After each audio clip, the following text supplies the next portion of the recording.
नमस्कार, मैं अनिल शर्मा आपका एक बार फिर से स्वागत करता हूं आपके अपने YouTube channel commerce by Pathak sir में। आज की जो ये वीडियो है वो टाइप्स ऑफ प्लान से रिलेटेड है। प्लानिंग चैप्टर के दो थ्रू हम हो रहे थे। कल हमने दो तरह के प्लान्स पढ़े थे, एक था आपका स्टैंडिंग प्लान्स और एक सिंगल यूज प्लान। अब उन्हीं के फर्दर पार्ट्स हैं। 8 टाइप के प्लान्स हमने स्टडी कर लिए। इसके ऊपर केस स्टडीज मिलेंगी। आपको एक केस सोल्व करना होगा, यानी कि आपको एक पूरा का पूरा क्वेश्चन दिया होगा, उसमें एक केस बना कर दिया होगा, इवेल्युएट करना है कि कौन सा प्लान है। ठीक है, इसलिए 8 प्लान्स की डेफिनेशन को रटने की बजाय इसको समझने की कोशिश करनी। ठीक है, तो आइए स्टार्ट करते हैं। 8 में से आज 4 प्लान इस वीडियो में रखेंगे और नेक्स्ट 4 कल की वीडियो में रखेंगे। पहला जो रहेगा वो ऑब्जेक्टिव्स।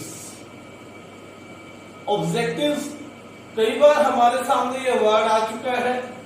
हमने ऑब्जेक्टिव्स ऑफ मैनेजमेंट भी किया था। ऑब्जेक्टिव्स बार बार वर्ड आ रहा है तो अभी तक शायद आपको पता भी लग गया हो। ऑब्जेक्टिव्स क्या है? ऑब्जेक्टिव्स वो एंड पॉइंट्स हैं, वो अंतिम बिंदु हैं जिन्हें हमें अचीव करना है। यानी कि objectives are the targets which an organization wants to achieve. Objectives क्या है? वो टारगेट्स हैं जिन्हें ऑर्गेनाइजेशन अचीव करना चाहती है। ठीक है, ऑब्जेक्टिव्स जो हैं, क्या बताया मैंने, वो एंड पॉइंट्स हैं जिन्हें क्या करना चाहती है, फर्म अचीव करना चाहती है। ध्यान दें, ऑब्जेक्टिव्स को जहां तक पॉसिबल हो सके न्यूमेरिकली एक्सप्रेस किया जा सके। ठीक है, एक मैनेजर ये कह दे सिंपल कि हम अगले क्वार्टर में सेल बढ़ाएंगे, उससे बेटर ये है कि अगले क्वार्टर में हमारी 10% सेल बढ़ जानी चाहिए। तो 10% हमने ऑब्जेक्टिव को न्यूमेरिकली क्या कर दिया, मेजर कर दिया, उसको एक्सप्रेस कर दिया। अब क्लियर है कि हमें कितनी सेल इंक्रीज करनी है। ठीक है, तो ऑब्जेक्टिव्स के बारे में सबसे पहली बात मैंने बताई। ऑब्जेक्टिव्स क्या है? वो एंड पॉइंट्स जो अचीव करना चाहते हो। सपोज करते हैं आपकी लाइफ से आप 12th में पढ़ना शुरू कर। ठीक है, starting you have decided that I will secure 90% in 12th class. ठीक है, तो 90% मार्क्स आपके लिए क्या हो गए, ऑब्जेक्टिव्स हो गए, क्योंकि आप वो अचीव करना चाहते हो। आप उसके लिए क्या करोगे, काम करोगे, उसके लिए क्या करोगे, वर्क करोगे। ठीक है, बात क्लियर हो गई होगी मेरे हिसाब से आपको। उसके बाद ऑब्जेक्टिव्स जो है, दूसरी बात, न्यूमेरिकली एक्सप्रेस्ड हो, टाइम बाउंड हो। ऑब्जेक्टिव्स को हमेशा टाइम बाउंड रखना है। ठीक है, ऐसा नहीं कि मुझे 90% अचीव करने हैं, मुझे इस साल 12th क्लास में 90% अचीव करने, मुझे नेक्स्ट क्वार्टर में 10% सेल्स इंक्रीज करनी है। ठीक है, मुझे अगले महीने ऑपरेशनल कॉस्ट 10% रिड्यूस करनी है। ठीक है, आपके लिए ये भी हो सकता है, एक स्कूल टीचर का ऑब्जेक्टिव ये भी हो सकता है कि मुझे अपनी क्लास में एब्सेंटिज्म को रिड्यूस करना है 10% तक। ठीक है, केवल 10% स्टूडेंट्स मेरे क्या हो, एब्सेंट हो। तो हर तरह से मैंने आपको बता दिया कि क्या टारगेट हो सके, क्या होना चाहिए, न्यूमेरिकली एक्सप्रेस होना चाहिए, दूसरा टाइम बाउंड होना चाहिए। टाइम के अंदर, टाइम की सीमाओं में बांधकर तभी आप क्या करते हो, ऑब्जेक्टिव्स को डिसाइड करते हो। ठीक है बात, ऑब्जेक्टिव्स जो है वो किसके द्वारा डिसाइड किए जाते हैं, ये भी बात हम आपको पहले बता चुके हैं, टॉप लेवल मैनेजमेंट के द्वारा। Objectives mainly decided by top level management. हमने लेवल्स ऑफ मैनेजमेंट में पढ़ा था। There are 3 types of levels of management. First one is top level management, second one is middle level management and third one is operational और supervisory level। ठीक है, तो यहाँ पर जो ऑब्जेक्टिव सेट किए जाते हैं, ऑब्जेक्टिव्स बनाए जाते हैं, वो टॉप लेवल के द्वारा बनाए जाते हैं। अब टॉप लेवल ने डिसाइड कर दिया कि आपने ये अचीव करना है, उसके बाद जो उसके अंडर में डिपार्टमेंटल मैनेजर्स हैं वो अपने सब टारगेट्स डिसाइड करेंगे, लेकिन उन सब टारगेट्स का मोटिव क्या होगा? जो टारगेट्स, जो ऑब्जेक्टिव्स किसने दिए हमें? प्लान्स ने दिए। जो प्लान्स हमने टॉप लेवल मैनेजमेंट ने जो ऑब्जेक्टिव्स बनाए हैं, हमने भी उनको ही कंसीडर करते हुए, उनको ही ध्यान में रखते हुए अपने सब टारगेट्स को क्या करना है? बनाना। ठीक हो गई बात? समझ में आ गया होगा मेरे हिसाब से ऑब्जेक्टिव्स का टॉपिक आपको। उसके बाद सेकंड पॉइंट है स्ट्रेटेजी।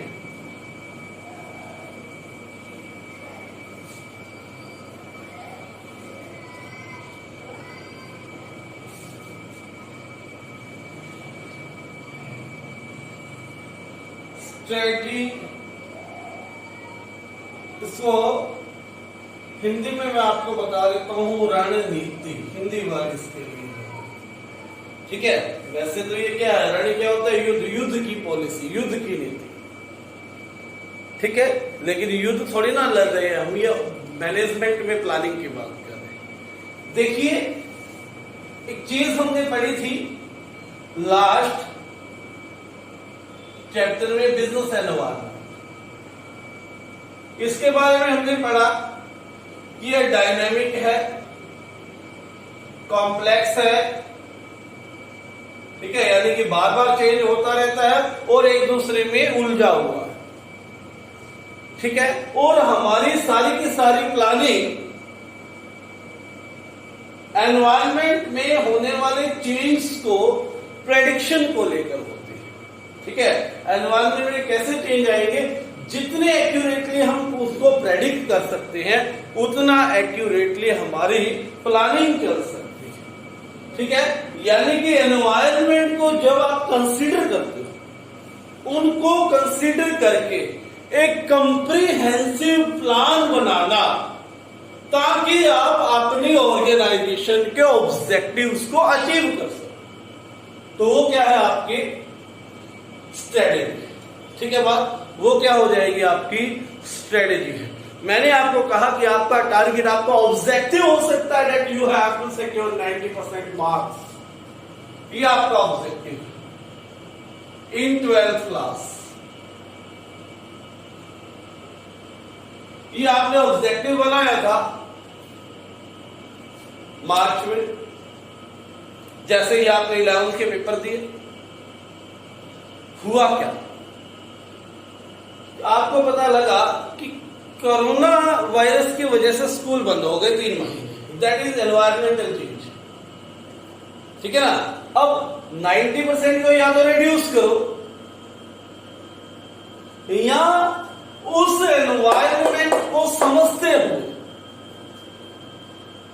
ठीक है, अपनी कंप्रीहेंसिव स्ट्रेटेजी तैयार करो ताकि हम अपने ऑब्जेक्टिव पर अचीव कर सके। ठीक है, ऑनलाइन पढ़ो, जहां टाइम 10% आपने 2 घंटे देने थे वहां 4 घंटे दो।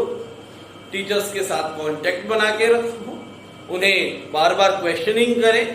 अपने फ्रेंड्स की सहायता से भी आप ये काम कर सकते हो, अपने एफर्ट्स को बढ़ा सकते हो, ताकि इस एनवायरनमेंट में कोरोना वायरस के जो कारण आपका लॉस हुआ है 3 महीने का, ठीक है, स्टडी का स्कूल नहीं लग पाई, उसको आप कवर कर सको। तो ये एक तरह का एग्जांपल किसके लिए हो गया? स्ट्रेटेजी के लिए।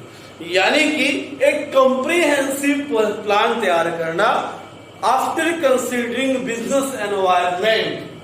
ठीक है, या I also can say after considering actions of competitors के actions को कंसीडर करके हम उन पर अपने आप को कैसे विजेता बनाए, सिचुएशंस पर कैसे अपने आप को हैवी बनाए, कैसे सिचुएशन को अपने अंडर कंट्रोल रख सके, इस हद तक पहुंचे।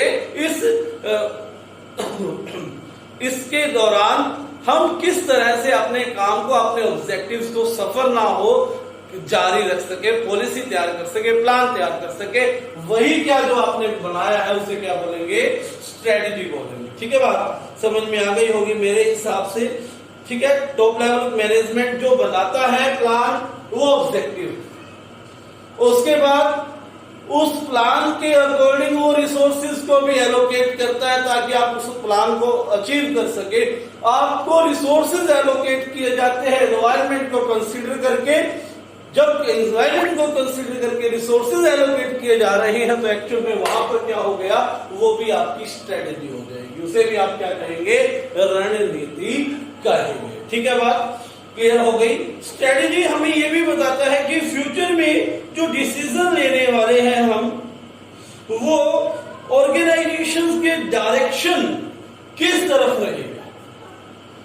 ठीक है, हमारा फ्यूचर प्लान डिसाइड करने में ऑब्जेक्टिव्स के पास रोल है तो किसका है, स्ट्रेटेजी का है। थर्ड जो प्लान है वो हमारे पास है आज पॉलिसी नीति। कुछ एग्जांपल्स के बाद इसको समझते हैं। ठीक है, जैसा कि आपको पता है अपने स्कूल का, तो किसी भी स्कूल का एडमिशन पॉलिसी होती है कि हम बोर्ड में न्यू स्टूडेंट्स को नहीं लेंगे, जितने न्यू स्टूडेंट्स आएंगे उनका एक एग्जामिनेशन टेस्ट कंडक्ट करेंगे, ये हमारी पॉलिसी है। ठीक है, ऐसे ही कंपनी की पॉलिसी हो सकती है, हम क्रेडिट सेल 10% करेंगे। हमारी पॉलिसी है कि हम क्रेडिट जो है, उधार जो है, 1 महीने से ज्यादा की नहीं करेंगे, ये पॉलिसी हो सकती है। जनरल गाइडलाइंस, ठीक है, ये क्या है, जनरल गाइडलाइंस है जो हमें बताती है कि हमें किस डायरेक्शन में चलना है। ठीक है, ये हमारे डिसीजंस में उस स्ट्रेटेजी को जो हमने बनाई उसको इंटरप्रेट करती है। ठीक है, हमने स्ट्रेटेजी जो बनाई उसको इंटरप्रेट करती है, उसको वर्णन करती है, वो पॉलिसियां हैं, वो जनरल गाइडलाइन है। ठीक है, ये क्या है, पॉलिसी हो गई आपकी। क्लियर हो गई होगी मेरे हिसाब से बात। पॉलिसी क्या है, general form of standing plan जो स्पेसिफाई करे ऑर्गेनाइजेशन का response to a certain situation की एडमिनिस्ट्रेशन पॉलिसी क्या हो सकती है, एडमिनिस्ट्रेशन पॉलिसी क्या हो सकती है। आपको लीव लेनी है तो उसके लिए क्या पॉलिसी है, एम्प्लॉइज को लीव देने के लिए। ठीक है, तो ये जो है आपकी पॉलिसी रहेगी आपकी। ठीक है, इसके बारे में इतना ही है। और चौथा जो आज का पॉइंट है हमारा लास्ट, प्रोसीजर।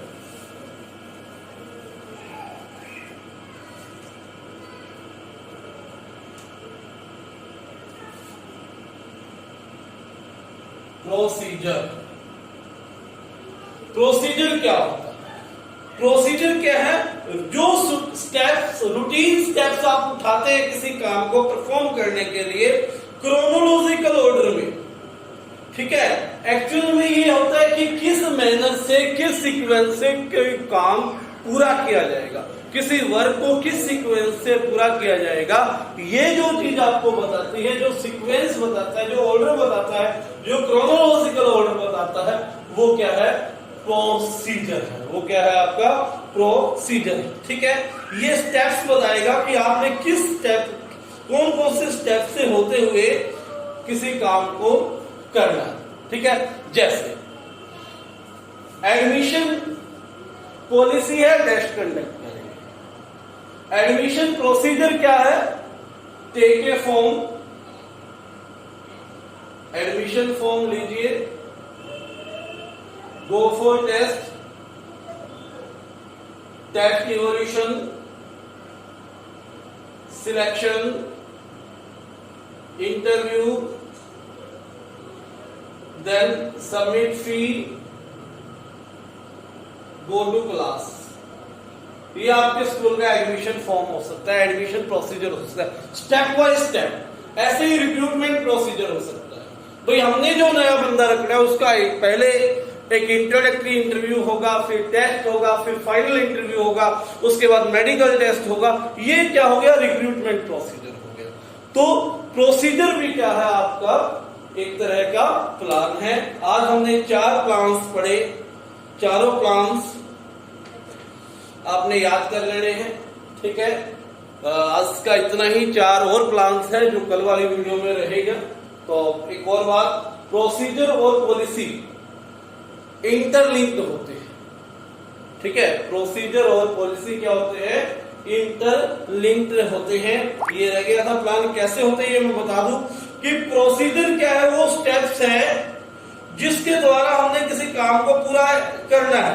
एग्जाम्पल के तौर पर यदि किसी को बुक सेल करनी है, ठीक है, तो उसका एक प्रोसीजर है कि बुक्स कैसे सेल होंगी, थ्रू डिस्ट्रीब्यूटर्स। और पॉलिसी क्या है, ये उस पब्लिशर की पॉलिसी हो सकती है कि किसी डिस्ट्रीब्यूटर को हम इस से ज्यादा बुक्स, किसी क्वांटिटी से ज्यादा बुक नहीं देंगे और हम उससे टाइम टू टाइम रिपोर्ट भी लेते रहेंगे। तो ये फीडबैक पॉलिसी हो गई उसकी, ठीक है। तो इसलिए दोनों क्या होती है, इंटरलिंक्ड होती है। तो ये थोड़ा सा पॉइंट रह गया था इसमें, बाद में ध्यान आया मुझे। तो ये चारों आपने कर लेनी है। ये टाइप्स ऑफ प्लान 4 रह गए, 4 कल हो जाएंगे और कल ये चैप्टर आपका फिनिश हो जाएगा। इस वीडियो को लाइक करें, चैनल आप सब्सक्राइब करो अगर आपने अभी तक नहीं किया, बेल आइकन दबा के। Thank you.